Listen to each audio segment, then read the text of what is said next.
Good afternoon, folks. Let's try this again. I hope you can hear me. If you cannot hear me, let me know. This is Robert Chappell, Executive Editor of Madison365, with your daily update for Star Wars Day. May the 4th be with you. First, before we get into the coronavirus news, I have to let you know that the update today is brought to you by Forward Theater Company, presenting 46 plays for America's First Ladies, a journey through history.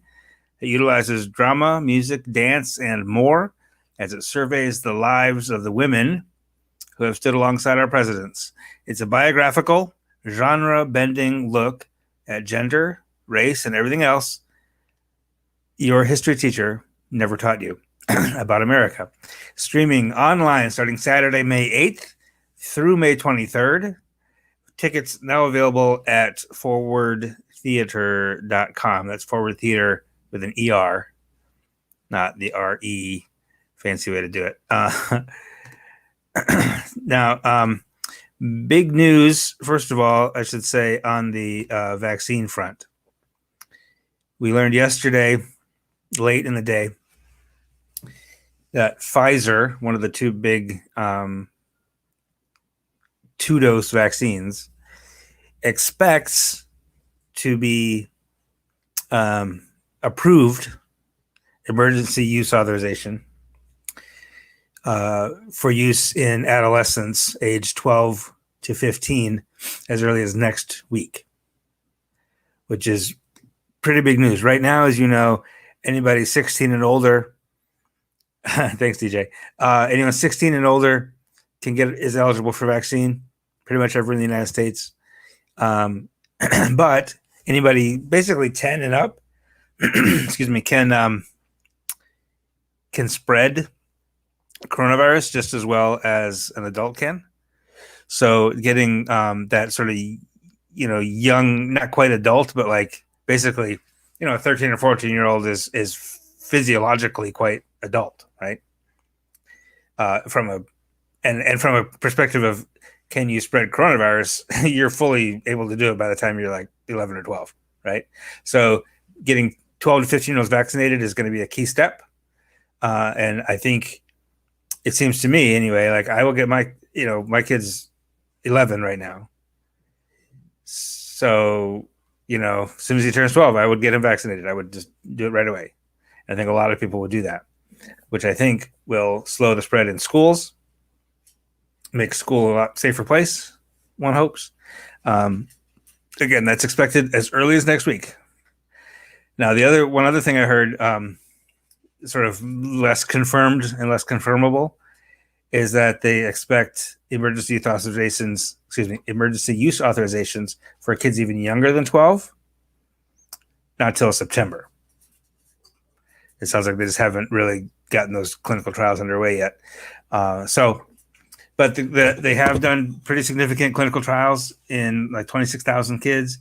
It's shown to be effective at 100% effectiveness against infection, and is well tolerated among kids. And we've seen that kids typically, even when they get COVID, they don't get very severe symptoms of COVID. So I wonder, it would stand to reason, I guess, that they wouldn't get real strong side effects from the vaccine either.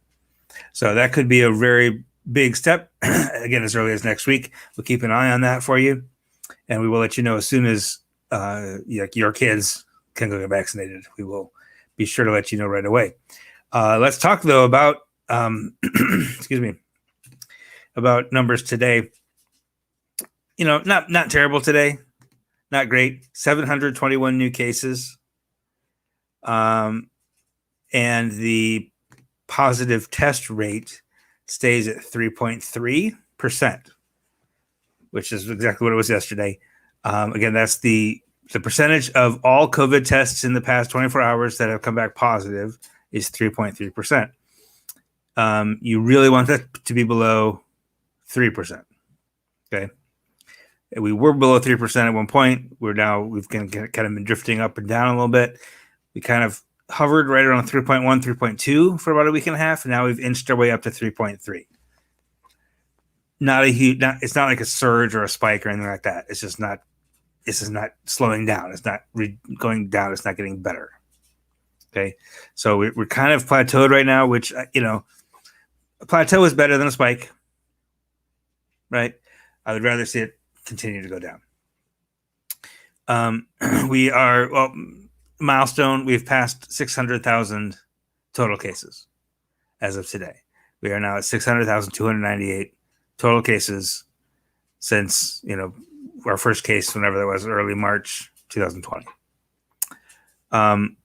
We report 11 fatalities today, bringing the total death toll to 6,850. Again, a lot of the deaths we're seeing in the past week didn't happen in the past week. They're actually from months ago. Like they're confirmations that are getting caught up on a statewide basis. So I don't think we're seeing a spike in deaths either. I think we're seeing a spike in paperwork getting done, old paperwork getting done. You hate to reduce somebody's death to paperwork, but when we're reporting data, that's basically what is happening right now. The vaccines are slowing down. We are now at 30,000 shots per day. That was 64,000 just a couple weeks ago. This is how we do this together. We get vaccinated. This is how we work together to defeat this virus. We are now at 34.7% fully vaccinated. We're at 43.5% have gotten at least one shot. That's 2.5 million people have gotten one shot in Wisconsin. That's a good start. It really is. But if we slow down, we want to get to 80% fully vaccinated. That's not going to happen until well into August or September at this rate if we keep slowing down the daily numbers. Now, there's some talk now that you'll start to see some effect of the vaccines on a population level. Once you get 50% of the population to have one shot, you'll start to see the vaccines will start to impact the numbers, because we can move from, to this containment model, right? We have just a few cases, you isolate them, you trace them, whatever. We can start to shift that way after we get half of the population to have at least one shot. We're almost at that point. Okay. To me, I don't want to stop there. I would rather just get to herd immunity, as they say, and get 80% of us fully vaccinated, which is doable. We're going to have enough supply. We just got to get it to the people, and we got to get to the people who have barriers, the people who are having a hard time getting it. We got to get it to them. And then the rest of us it's just kind of inconvenient, we just got to get over it and do it. If you're waiting your turn, don't wait anymore. It's your turn now. If you're eligible, if you're over 16 and you haven't got it yet, it is now your turn. And you getting vaccinated is your contribution to the fight against this virus. So don't do that thing where, I don't really need it. I'll let other people get it first. No, it's your turn. Do it now. There's plenty of supply. There's plenty of appointments. They at Alliant Energy Center in Madison, they stopped taking appointments because there's so much supply. Anybody can drop in at any time. There's literally no excuse, unless you have a significant barrier, you have no transportation. You have language barriers. You can't get away from work for a day, whatever. If you're privileged enough where it's just an inconvenience, go do it. Get it done. It's not that bad. And what I've been hearing more and more, actually, this is social media, that there are more and more people who don't have any side effects. I did have some side effects. I was tired after the first shot, and then after the second shot, I was tired and achy. Right? I felt like it felt like it was coming down with something. It wasn't bad though. I took a nap and it was fine, and the next day I went hiking. On that Saturday after my second shot, I could have gone to work if I had to. It wasn't that bad. Do not be afraid of the side effects. It's not terrible. All right, that is the coronavirus news. It's not, not the best news, not the worst. We're going to keep watching it. We'll keep watching the vaccine eligibility. We'll keep watching those new the new vaccine eligibilities for younger kids, and we'll keep you informed. We will be right back after this with lots of local news from Milwaukee and Madison and around Wisconsin. Don't go away. We'll be right back. Here in the Midwest, community is important. Having a healthcare system that's looking out for us, that's actively addressing the racial disparities in healthcare is important. When we can get good quality care, we can do more. We can achieve more. We can be the kind of community we want to be, and that's really important. UW Health. Remarkable medicine. Remarkable care. All right, we are back, and in on the site today, Madison365,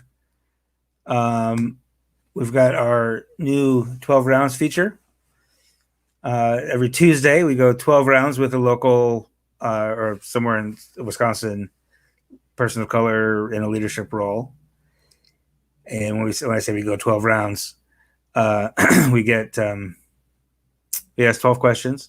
6 questions are the same to each person, and then 6 questions are tailored to each person. Some of them are kind of heavy, some of them are more light. Today, it's the subject is Nia Trammell, who is a circuit court judge here in Dane County. She's the first Black woman judge in Wisconsin, not in Milwaukee County. There have been 5 Black women judges in Milwaukee County, and none in the rest of the state until October, when Nia Trammell, the Honorable Nia Trammell, was sworn in.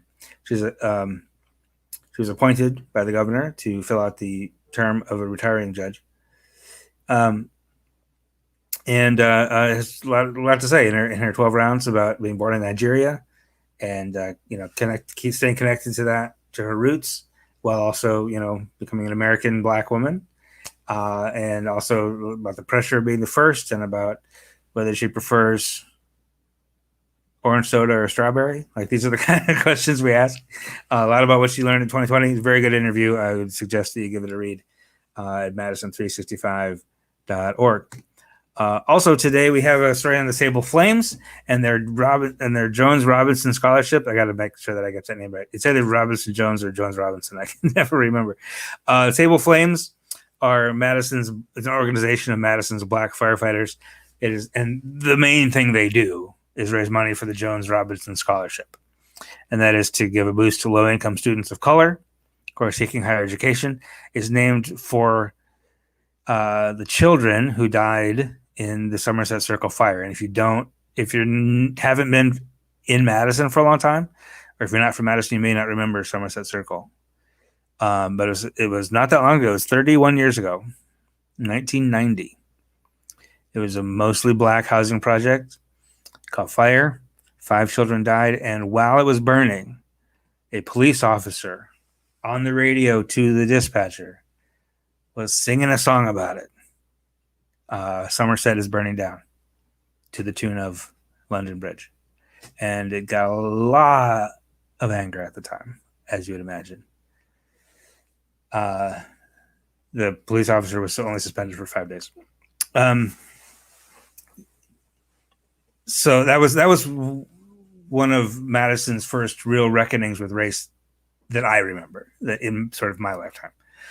There was a student strike in the 60s, and there was a lot of stuff happening before that, obviously, but that was a big deal when Somerset burned down, and it opened all sorts of questions about housing in Madison, about segregation in Madison, about Madison's reputation or self image as a liberal, tolerant, whatever town. No, DJ, I think she's long gone. That's a good question. But no, she's not here anymore. DJ asked if that particular officer is still with MPD, and I'm almost 100% sure that she's not. The chief at the time, who only suspended her 5 days, was David Cooper, who is now known as super progressive cop. He's now a priest, actually, and he speaks out regularly against police brutality and police violence, and only suspended for 5 days. At the time, this is 1990, it's a long time ago. So the Sable Flames grew out of that. That was like the fire department's answer was to become more forward-facing as Black firefighters and involve themselves in the community a little more and start the, raise money for the scholarship to help some Black kids and brown kids get to college. And that's what they do. Now, the story today, the news today, is that they're extending their deadline for applications. As I'm sure you've noticed, nothing is normal still this year. So, school is still kind of disjointed and it's hard to think about the future in this environment. So I think they're not sure exactly why, but it just makes sense that like high school juniors and seniors aren't quite as connected with their advisors as they normally are and their counselors and stuff. So scholarship applications just kind of aren't happening. People aren't thinking like about that stuff as much as they normally would. So they haven't got as many applications as they wanted. So they're extending the deadline to May 31st. If you know somebody in Madison who's a promising student of color who's planning to go to college, or it doesn't have to be UW. It's going to be any tech school, MATC, Madison College, 2-year vocational, whatever. They should apply and go to Madison365.org. Click on that picture, and you'll get the details about how to apply. Also in the news today, Sterling Brown, former Bucks player, you may remember, had stopped by a jewelry store back in 2018. He parked illegally, and for that was thrown to the ground and handcuffed and beaten by police. And the city council today formally approved a $750,000 settlement to Mr. Brown. It was sort of agreed to a couple of days ago, I think maybe Friday, and the city council formally approved that today. It was video of that. It was pretty brutal. It was kind of absurd, actually. That is what I have for you today. I appreciate your attention and your time.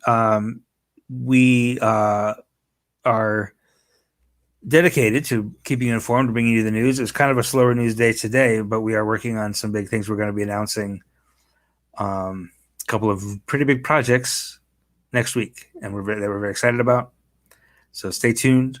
And if all that means something to you, if you're still here, like you value this news, right? And one of our things when we first started was we were going to be a nonprofit and we were never going to charge money for the news because your level of being informed shouldn't be tied to your income. The news is for everybody, not just for those who can afford it. So what that means is, though, those of you who can't afford it, we would love for you to chip in a few bucks so we can keep this all going and keep it all growing and keep it all free. Your donations are tax deductible. You go to Madison365.org/donate and throw us a few bucks, and it's tax deductible. And it is it helps us out a lot. It goes straight to the reporting. We have very little overhead, as you can see. We don't have a studio. This is my dining room. My normal studio is my attic. We don't pay for an office.